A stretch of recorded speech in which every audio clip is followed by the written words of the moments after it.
മറ്റെന്തും നിങ്ങൾക്ക് പ്രതിക്രിയകളായിട്ട് അല്ലാഹു തആല ഒരു പക്ഷേ പുറത്തു തന്നേക്കാം. പക്ഷെ നിങ്ങളെ നാവുകളെ കൊണ്ട് വേദനിക്കുകയും ഉപദ്രവിക്കപ്പെടുകയും ചെയ്ത ഒരു വ്യക്തി, അവരുടെ മനസ്സിൽ നിന്നും നിങ്ങൾ അവരോട് ചെയ്തതിന്റെ വലുപ്പം അവർക്ക് ബോധ്യപ്പെട്ട് അവർ ക്ഷമിക്കാൻ തയ്യാറായെങ്കിൽ അല്ലാതെ ആ നാവിന്റെ കെടുതിയിൽ നിന്നും നിങ്ങൾ ഒരാളും രക്ഷപ്പെടാൻ പോകുന്നില്ല. ഇത് കേട്ടപ്പോൾ സഹാബക്കളിൽ ചിലര് ചോദിച്ചു, അല്ലാഹുവിന്റെ നബിയെ, അതൊന്ന് ഞങ്ങൾക്ക് വിശദീകരിച്ചു തരണം.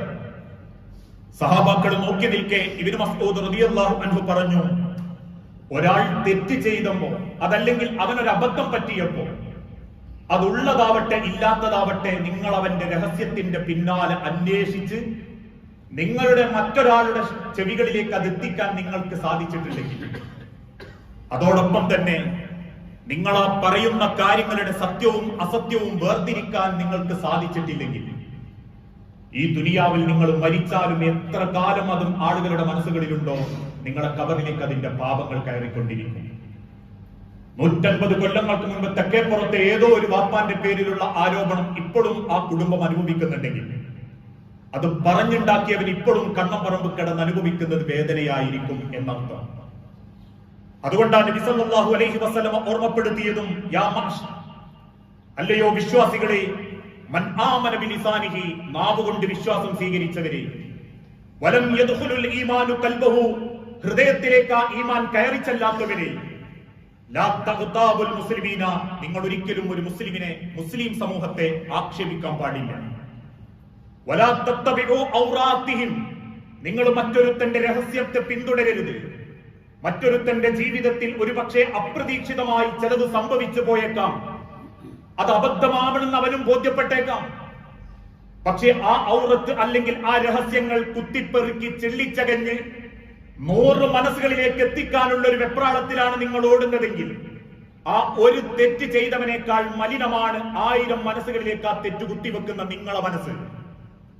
വലാ തത്തബിഉ ഔറാത്തിഹിം, നിങ്ങൾ ആ രഹസ്യത്തിന്റെ പിന്നാലെ പോകരുത്. ഫഇന്നഹു മൻ യത്തബിഉ ഔറത അഖീഹി, അങ്ങനെ ആരെങ്കിലും ഒരു കുശുമ്പോണ്ടും അസൂയകൊണ്ടും ആ രഹസ്യത്തിന്റെ പിന്നാലെ ചെല്ലുകയും ആ രഹസ്യം പറഞ്ഞു പരത്തുകയും 4 ആള് കൂടുമ്പം ആ വ്യക്തിയെ അപമാനിക്കുകയും കുടുംബത്തെ സങ്കടപ്പെടുത്തുകയും ചെയ്യുന്നുണ്ടെങ്കിൽ, അല്ലാഹു പറയുന്നു, യത്തബിഉല്ലാഹു ഔറതഹു ഹത്താ യഫ്ളഹു ഫീ ബൈതിഹി, നിന്റെ വീട്ടിന്റെ അകത്ത് വെച്ച് നിന്നെ അപമാനിക്കാൻ അല്ലാഹു കരാറേറ്റെടുത്തിരിക്കുന്നു. നാട്ടുകാർക്കിടയിൽ പറയാനല്ലേ നീ ചെന്നത്?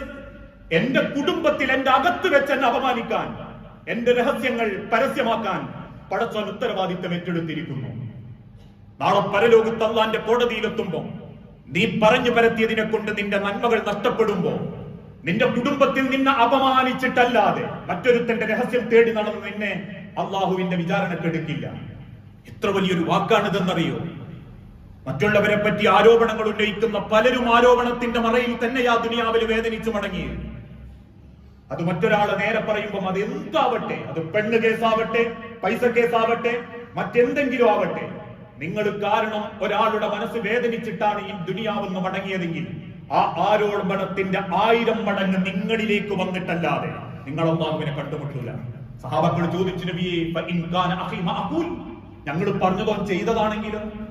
അല്ലാഹുവിന്റെ തിരുദൂതൻ പറഞ്ഞു, നിങ്ങൾ ചെയ്തതിന്റെ പേരിൽ പടച്ചോങ്ങളെ പിടികൂടായിരുന്നെങ്കിൽ ഒരൊറ്റ ആളൊന്നും ദുനിയാവിൽ ഉണ്ടാവില്ലായിരുന്നു. എന്നിട്ടും നിങ്ങൾ ചെയ്തതൊക്കെ പുറത്തും ക്ഷമിച്ചും മൂടി വെച്ചും പടച്ചോ മുണ്ടെടുക്കുന്നത് എന്തിനാണെന്നറിയോ?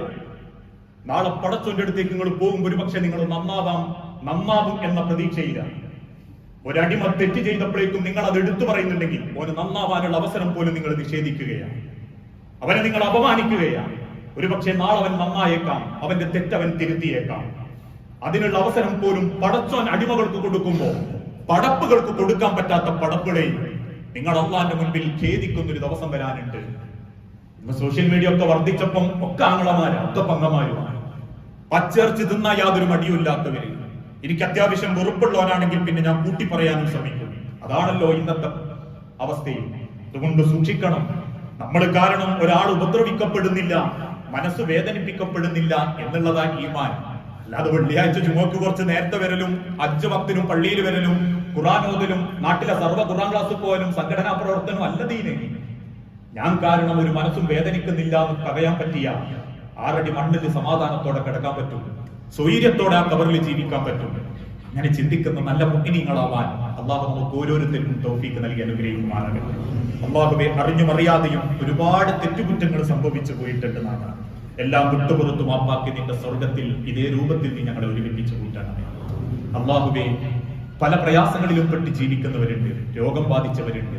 അസുഖങ്ങളെല്ലാം എളുപ്പം ശിഫ നൽകി എല്ലാ ബുദ്ധിമുട്ടുകളും നീക്കി സമാധാനത്തോടെയുള്ള ഒരു ജീവിതം ഞങ്ങൾക്ക് ഓരോരുത്തർക്കും നീ പ്രദാനം ചെയ്യണമേ. മക്കളില്ലാതെ പ്രയാസപ്പെടുന്ന പരീക്ഷിക്കപ്പെടുന്ന ഇണകൾക്ക് മക്കളെന്ന അനുഗ്രഹം നൽകി ആ കുടുംബത്തോട് നീ കാരുണ്യം കാണിക്കണമേ. അള്ളാഹുവേ, പല അസുഖങ്ങളും ഓപ്പറേഷൻ വിധേയരായി പ്രാർത്ഥിക്കാൻ വസിയത്ത് തന്നവരുണ്ട്. എല്ലാവരുടെ പ്രയാസങ്ങളും എളുപ്പം നീക്കി എന്താണോ ഏറ്റവും ഹൈറായത് ആ ഹൈറിലേക്ക് ഓരോ കുടുംബങ്ങളെയും നീ എത്തിക്കണമേ. المسلمين والمسلمات الأحياء منهم والأموات إنك مجيب الدعوات يا قاضي الحاجات اللهم أعز الإسلام والمسلمين وأذل الشرك والمشركين اللهم أجرنا من النار اللهم أجرنا من النار اللهم أجرنا من النار. അല്ലാഹുവേ, പ്രാർത്ഥിക്കണമെന്ന് വസിയത്ത് തന്ന പല പ്രയാസങ്ങളിലൂടെയും ജീവിക്കുന്നവരുണ്ട് നാഥ. നീയാണ് റബ്ബേ സമാധാനം കൊടുക്കുന്നവൻ. എല്ലാ സമാധാനവും നൽകി ആരെയും ദ്രോഹിക്കാതെ, ആരുടെ മനസ്സിലും ഒരു വേദനയുണ്ടാക്കാതെ, ഒരു ഉപദ്രവത്തിന്റെയും കാരണക്കാരനാവാതെ ഒരു സ്വാലിഹീങ്ങളായി ജീവിച്ച് മരിക്കാൻ ഞങ്ങൾക്ക് ഓരോരുത്തർക്കും നീ തൗഫീഖ് നൽകണമേ. മരിച്ചുപോയ സഹോദരി സഹോദരന്മാർ, മാതാപിതാക്കൾ, മക്കൾ, ഭാര്യമാർ, ഭർത്താക്കന്മാർ, അവരുടെ ഖബർ ജീവിതം നീ ധന്യമാക്കുകയും നിന്റെ ജന്നാത്തുൽ ഫിർദൗസിൽ അവരോടൊപ്പം നീ ഞങ്ങളെ ഒരുമിപ്പിച്ചു കൂട്ടുകയും ചെയ്യണമേ. അല്ലാഹുവേ, കടബാധ്യതയിൽ പെട്ടുപോയവരുണ്ട്, ഹലാലല്ലാത്ത പലതിലും പെട്ടുപോയവരുണ്ട് നാഥ. എല്ലാത്തിൽ നിന്നും മാറി ഹലാലായ നിലക്ക് അള്ളാഹുവിന്റെ ദുനിയാവിൽ ഏറ്റവും നല്ല മഈശത്തോടു കൂടി ജീവിക്കാൻ, ആ ബാധ്യതകൾ തീർക്കാൻ ഞങ്ങൾക്ക് ഓരോരുത്തർക്കും നീ തൗഫീഖ് നൽകണമേ. ഞങ്ങളുടെ സഹോദരങ്ങൾ ഗസയിലടക്കം പീഡിപ്പിക്കപ്പെട്ടുകൊണ്ടിരിക്കുന്ന ഞങ്ങളുടെ സഹോദരങ്ങൾക്ക് നിർഭയത്വവും സമാധാനവും നൽകി ഓരോരോ സമൂഹത്തോടും നീ കാരുണ്യം കാണിക്കണമേ. റബ്ബനാ ആതിനാ ഫിദ്ദുനിയാ ഹസന വഫിൽ ആഖിറതി ഹസനത വഖിനാ അദാബന്നാർ.